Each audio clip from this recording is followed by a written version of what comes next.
All right. Hey, Staffless World. I am Dr. Kent Drever. I'm one of our Staffless coaches. I'm a chiropractor practicing here in Portland, Oregon. In my practice, I specialize in the nervous system. In the world of Staffless practice, I'm all things self-care. I am the guy that helps our people find that happiness, that ease, that productivity from the inside out. Because if we are stressed, in our minds, that's what we create in our practice and in our lives. So that success, that joy, that staffless way really starts at the nervous system. And so we're going to talk a little bit about that today. We're going to talk not just about working smarter and not harder, but working happier and not harder. And I'm going to make a very solid case that by working happier, you can actually be more productive. And we'll talk more about that, how that works in practice, the science behind that, how you can.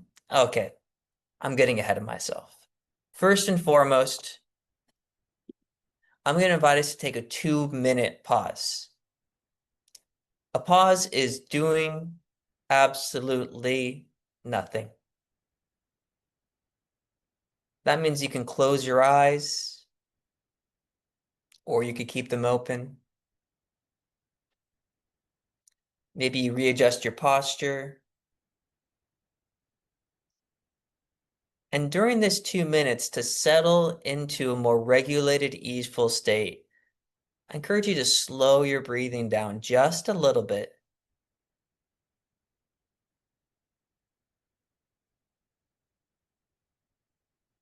Imagining you're shaping and toning your breath into a big oval. A long arc for the inhale in,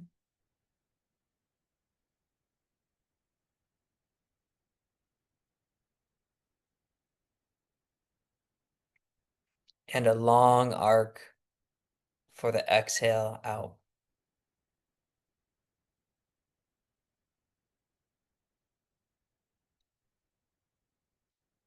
Now, I'm pretty certain that the thoughts in your mind, maybe some agitation or wiggles in your body, didn't decide to just go completely quiet because we decided to take a pause. But I'll invite you to let those be background noise, like there's subtitles on the movie, and let your breath or the sounds in the background, maybe the sensations of your feet or your hands, wherever they're resting, be in the foreground.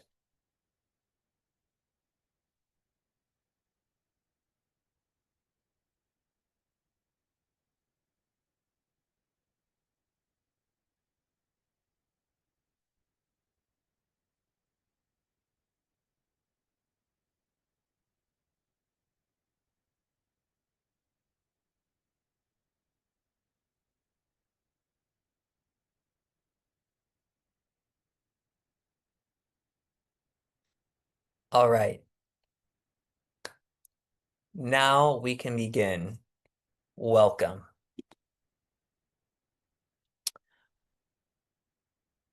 First, first, a question. Would you rather be productive or happy? Really? For me, I'd rather be happy. And I want to make a case today that if we sacrifice happiness for productivity, we end up losing both. And that if we allow ourselves to follow the thread of happiness, of enjoyment, that can actually lead to more health, more happiness, more joy, and more success in life and work and relationships, and specifically in practice. So how do we get there? First, I want to lead with a story. This is a picture of a wheelchair. And I share a wheelchair here because I want to talk about a friend of mine, a man I met back in 2021. Yes, I was recently out of chiropractic school. I was practicing in Southern California in Orange County and attending a church there. And there was this gentleman, Richard, who had very advanced MS, multiple sclerosis. He'd had it basically his whole life and had been degenerating at this point, was in a wheelchair. And man, did this guy just light up the room. He'd roll through, he was there with his wife, and they were just having a blast, singing the song, smiling, greeting everyone. Like it was his show. He was just magnetic. And we would talk every week. And at one point, I'm like, hey, can we get lunch? I just want to hear your story, like hear about you. Like, why are you so cool? And we got lunch, and he shared some things that were really meaningful to me. I asked him at one point, what's some wisdom you'd share with a younger man, coming into the world, into business, into practice, a young doctor. And he said, one of the biggest things that he had learned was that between being happy and being right, he would rather be happy. And the one thing that had helped him almost more than anything else was a whoops, very simple thing. He said that when it came to saying something, he would think before he spoke, and he'd ask himself, does this need to be said? Does this need to be said right now? And does this need to be said by me? And he said by asking those three questions, it had saved and strengthened his marriage and so many other relationships and made his life so much more easeful and happy because he was really attentive to how and when he spoke and if it was really necessary. And so I want to talk today about how productivity, like happiness, happens from the inside out. And instead of saying, would I rather be productive or be happy? We can say, let's choose happiness and have productivity come from that. So how does that work? Well, we're going to imagine for a moment. You're a little kid. You're 5, you're 6, you're 7, you're 8. You're in school. And man, you really don't want to do what your teacher's telling you to do. You have to study, you have to learn math, multiplication tables, whatever your subject is that you really don't want to do. You're doing it and you look like this. How hard is it for you to learn that thing? How productive are you? How effective is your energy and your time? Not going to happen. Why? Because you don't want to do it. On the other hand, how productive are you as a little kid when you really want to be doing that thing? Maybe it's working on your computer like this little boy. Maybe it's doing art. Maybe it's doing the multiplication tables or writing or playing at recess, right? When you really want to be doing something, it's way, way easier. You're way, way, way more productive because learning, productivity, creativity, is not just in your head. It's not willpower from your conscious brain. It's a full somatic, multi-sensory, multi-dimensional phenomenon experience. And if parts of you are saying, I don't like this, wah, wah, I don't want to do this, I'm too stressed out, and you're stuck somewhere else, how productive are you going to be? How efficient are you going to be? How drained are you going to feel after trying to do that? Yeah, not a great way to be effective in practice or to be happy. So what's the alternative? How can we adults get more of this? Man, I love this picture. It is ridiculous. How can we have our brains look like this when we're sitting down to be productive, whether that's with taking care of our patients, organizing ourselves, going through the staffless curriculum, or some other area of our lives? How can we be like that kid who actually wants to be learning and not that kid that's resisting it and saying, oh, I'm only doing this because I have to? Because the second kid is dragging his heels, takes a lot of energy. The first kid, it's effortless. You have to hold him back from being productive, right? Isn't that amazing? Well, I want to make the argument that that little kid is still inside of you. It is still you. And if you are forcing your little kid to do stuff that it doesn't want to do right now, it's going to be like that little kid. It's not going to be very fun and it's not going to be very productive. So if you don't want to do it right now, then don't. What? Because then the question comes, Well, let me reorganize this. Yeah. So like Richard, we can say, whoa, I am noticing some resistance right now. Ask ourselves, does this need to be done? Does this need to be done now? And does this need to be done by me? We'll come back to those in a minute. Because if you're feeling stressed, rushed, blocked, drained, frustrated, anxious, fill in the blank, just all this resistance, you're not going to be very effective at what you're doing. So then the question is, okay, sure, Dr. Kent, but then it'll never get done, right? If I only do stuff I want to do, I'm never going to get this stuff that I don't like doing done. And it makes sense at a level, but I want to argue that actually you will get it done because unlike that little kid, you have a friend. It's called your prefrontal cortex. That's that front top part of your brain, the highest and last to develop developmentally as you're growing up and as we grew up as humans. And that's for reasoning, goal planning, decision making, all that adulty stuff that we have to do.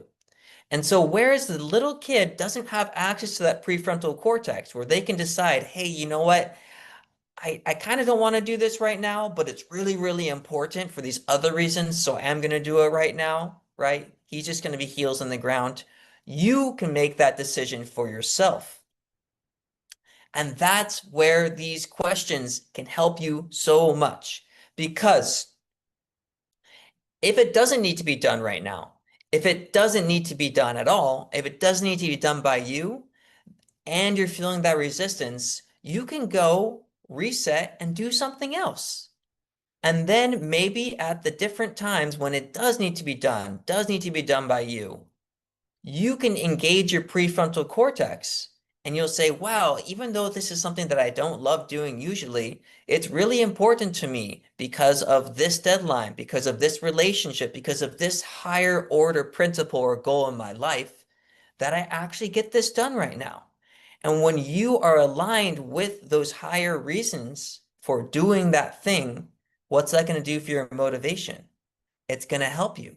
So rather than saying, oh, I got to do this thing right now because I just decided, but I'm feeling so much resistance, you will be more productive if you wait until the causes and conditions align where you actually want to do that thing. For example, I do writing. I write articles for some online magazines and such as a way to share information, also to gain SEO and notoriety for my remote practice that I do, my online business. Sometimes writing is really, really flowing. Sometimes it's not flowing. Sometimes I'm sitting there and I'm like, this feels like pulling teeth. Now, does that need to be done? Yeah, I got to do it at some point. Does this need to be done right now? You know, it doesn't. Usually there's some time before the deadline, and I had just thought that I needed to do it at that time. And so what do? I redirect. I do something else. Maybe I do other work. Maybe I go take a nap. I do what I need to do that actually feels good and supports my happiness and my well-being. And then at a later point in time, inevitably, I really, really want to do the writing. And then it flows. One more fun neuroscience tip, pointer, factoid right here is that dopamine, your reward chemical, the neurotransmitter behind rewards, is released when you accomplish smaller goals in relationship to a larger goal. And so this is one way in which you can have motivation by engaging your prefrontal cortex through these questions. So imagine I'm writing that same article and it is close to the deadline and my feet are dragging. I'm like, man, I don't know. This is not really feeling flowy right now. And I ask myself, does this need to be done? I'm like, yeah, I want to write this article. Does this need to be done right now? Yeah, actually, the deadline is tomorrow. Does this need to be done by me? Yeah, because I'm not going to have ChatGPT write my whole article or pay someone else to do. This is something that I want to and need to do myself. Then I can engage my prefrontal cortex and say, wow, it's actually important to me to write this article. It's important to me to write this article well because it's important for me to keep my word. It's important for my business. It's important for those people who are going to access this information about the nervous system that they wouldn't have otherwise. And by reaching that one person with the right tool, that their life may be a little bit more easeful, a little more beautiful. Wow, I can use my prefrontal cortex to engage that. And I get the dopamine hit of, this is important to me. And that's going to allow me to do this thing, even though I initially didn't want to do it. Pretty cool how our brains are built like that. So this is very similar to a staffless way, right? When you have something you don't want to do, rather than just grind through it, you can ask our questions. Do I need to do it? Do I need to do it right now? Does it need to be done by me? And then we can go to different tools you have with us through this program. Maybe you do it, and we've talked a lot about that. But maybe instead you're like, you know what? I can automate this, and we can help you with that. Oh, maybe I delegate this. We have people to support you with that. Or maybe you don't do it. There's a lot of things we spend our time thinking we have to do to be productive when really we don't actually have to do them at all. So if you don't want to do it right now, then don't. Instead, pause and reset. What does a reset look like? You notice, I don't want to do this right now. I got resistance. I feel stressed. I feel stuck. I feel frustrated. I feel blocked. I feel drained. I feel tired. Whatever it is, rather than grinding through with that state, because from a state of stress, all you're going to create is stress. All you're going to attract to you is more stress. All you're going to groove in your nervous system is more stress in the future. We don't want to live from that state. So instead, we pause like we did before. 2 minutes can be enough. Pausing just looks like doing nothing, taking some breaths, hearing the birds chirp outside, whatever gets you settled. And then lastly, redirect. It could be redirecting towards the task at hand or redirecting towards something else because we are constantly getting distracted in our world. And when we pause, we have a chance to step back, engage the prefrontal cortex and say, you know what? How am I showing up to this thing right now? Is this really productive? Is this really helpful? Is this conducive to my happiness and my well-being? If not, you can choose something else instead of just trudging forward in the name of productivity. Trust me, things will get done because there will be a point in the future when you want to do that thing and you will find the reasons in your world to do that thing.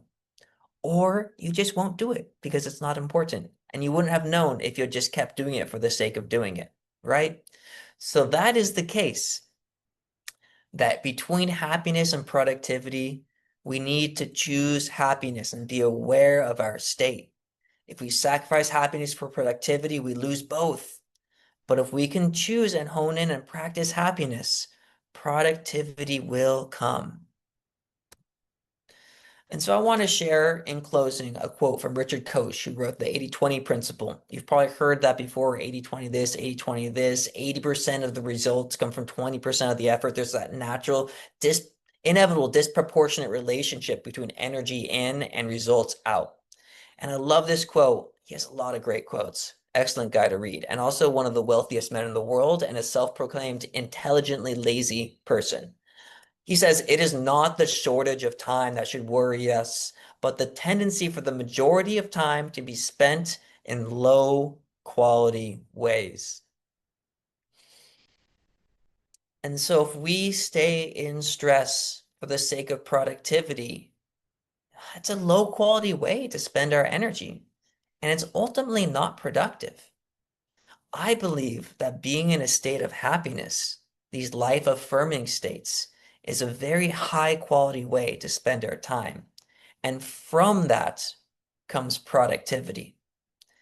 Also in this quote is that a lot of things we spend our time on probably aren't necessary or that important. And that by noticing resistance, pausing, and redirecting, we can spend more of our time and more of our energy on the parts of our lives that really matter and that are going to give us that 80% from 20% of the energy put in. And we never would have known otherwise if we hadn't taken those pauses. All right, people, That's all I have today. In closing, remember, if you're feeling resistance, pause. Ask yourself, does this need to be done? Does this need to be done right now? Does this need to be done by me? If yes, think of the reasons and boom, you have a dopamine hit, you can get through it. If not, redirect, do something that actually feels good. So the little kid inside of you can be the one that's happily studying and learning and creating and not the one who's just being forced to memorize multiplication tables, unless that's what you really authentically love doing.